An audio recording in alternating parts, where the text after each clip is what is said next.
فتح مکہ کا دن ہے. آپ جانتے ہیں کہ حضور کے پیچھے ایک بچہ بیٹھا تھا, حضور کا ردیف, جو خوشی سے اچھلتا تھا. بڑی خوشی کا دن تھا, لیکن میرے حضور کا سر عجز سے جھکا ہوا تھا, حتیٰ کہ امامے کا کول اونٹنی کی کوہان کے ساتھ لگتا تھا. لیکن وہ بچہ تھا, نو عمر تھا, وہ اچھلتا تھا خوشی سے, تو حضور سے روکتے تھے, پھر وہ اچھلتا تھا, پھر روکتے تھے. وہ بچہ کون تھا؟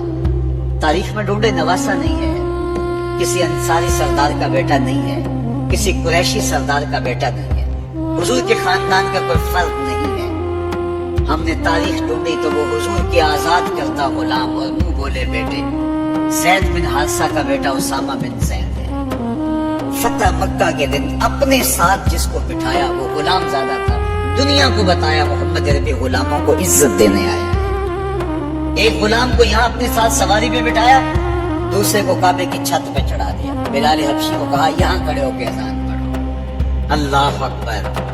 کہاں بلال مکے کی گلیوں میں ظلم اور جبر, چور اور زیادتی کا شکار ہوتے تھے. چکی پسوائی جاتی تھی اور جسم میں میخیں ٹھوکی جاتی تھی, اور ذلت اور رسوائی کے گڑے میں ان کو دھکیل دیا تھا کفار نے. آج وہی غلام, وہی بلال کعبے کی چھت پہ کھڑا ہو کے اذان دے رہا ہے. اللہ اکبر. میں یہاں کھڑے ہو کے اذان تو رخ کروں گا قبلے کی جانب, اور جب کعبے کی چھت پہ کھڑا ہوں تو پھر جدھر رخ کروں ادھر ہی تو قبلہ ہوگا. اب بلال اذان دے رہے ہیں, رخ کدھر کیا؟ حضور طواف کر رہے تھے, بلال اذان دے رہے تھے, جدھر جدھر حضور کرتے وہ بھی رخ پھیرتے چلے جاتے. اقبال بولے اذان ازل سے تیرے عشق کا ترانہ بنی, اذان ازل سے تیرے عشق کا ترانہ بنی, نماز تو اس کی دید کا ایک بہانہ بنی. ادائے دید سراپا نیاز تھی تیری, کسی کو دیکھ کر رکھنا نماز تھی تیری. کیسا رنگ تھا, کیسا جمال تھا. تو وہ طبقے جن کو کوئی پوچھتا نہیں تھا, ان کو عزتوں کی مسند پہ بٹھایا. غلاموں کو تو بیڑیوں میں جکڑ کے لایا جاتا تھا. انسان کے اوپر حاکم بنا ہوا تھا, اور انسان کی تذلیل ہوتی تھی. اور میرے حضور کعبے سے مخاطب ہو کے کہتے ہیں کہ تیری بڑی عزت ہے, لیکن فرمایا کہ مسلمان کی عزت آبرو اور اس کا خون تیرے سے زیادہ قیمتی. یہ سبق دیا, یہ درس دیا تو بھٹکی ہوئی انسانیت کو سراغ زندگی میرے حضور نے ادا کیا. تو اس لیے آج میں اور آپ اس کا شکرانہ اللہ کے حضور لاکھ لاکھ شکر ادا کرتے ہیں کہ ہمیں اس نبی کا غلام ہونے کا شرف و اعزاز نصیب ہوا.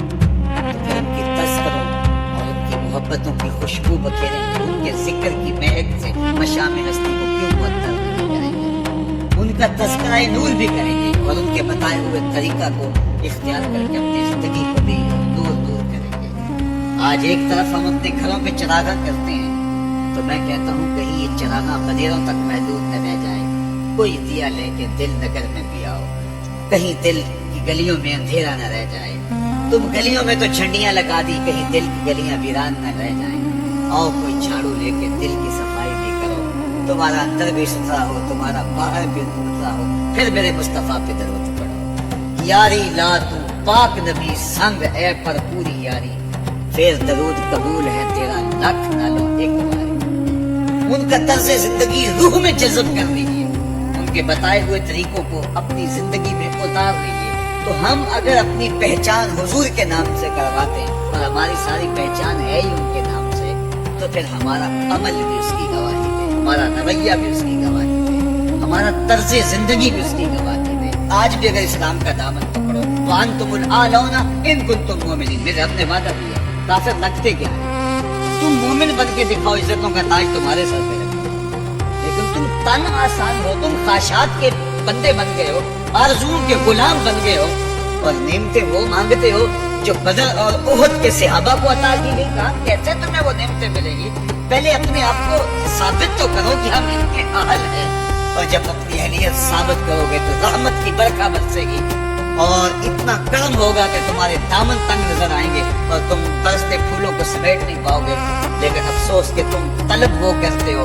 وہ ایک بڑا معروف جملہ ہے کہ لوگ جو ہے وہ زندگی یزید کی جینا چاہتے ہیں اور موت حسین کی مانگتے ہیں. صاحب ایسا نہیں ہوتا. اگر حسین ابن علی جیسی زندگی گزاریں گے تو پھر ان کے مراتب رفیع کا حصہ نصیب ہوگا. لیکن اگر ہم اپنی خواہشات کی زندگی گزاریں گے اور کہیں گے کہ ہم چونکہ مسلمان ہوتے ہیں لہذا ساری نعمتیں ہمیں دی جائیں. ہم جھوٹے ہیں, ہم مکار ہیں, ہم 2 نمبر بال بیچتے ہیں, ہم جو چاہیں کریں, ہم وعدہ خلافی کریں, لیکن ساری عزتیں ہماری جھولی میں ہونی چاہیے. مسلمان جو ہوتے ہیں, لیکن ایسا نہیں ہوتا. اس کا وعدہ ہے تم مسلمان عملاً بن کے دکھاؤ, عزتوں کا تاج تمہارے قدموں تلے ہوگا. یار آج تو تم 1 ارب 40-50 کروڑ ہو. وہ زمانہ بھی تھا جب تمہاری تعداد صرف 313 تھی اور تمہارے پاس تلواریں بھی ٹوٹی ہوئی تھی, لیکن ہم نے تمہیں وہ عزتوں کی مسند دی کہ زمانہ تمہارے اوپر تش کرتا تھا. تو آج اگر تم اس کے ہو کے دکھاؤ اور اس کے بن کے دکھاؤ تو میں تمہیں عزتوں کے تاج پہنا دوں.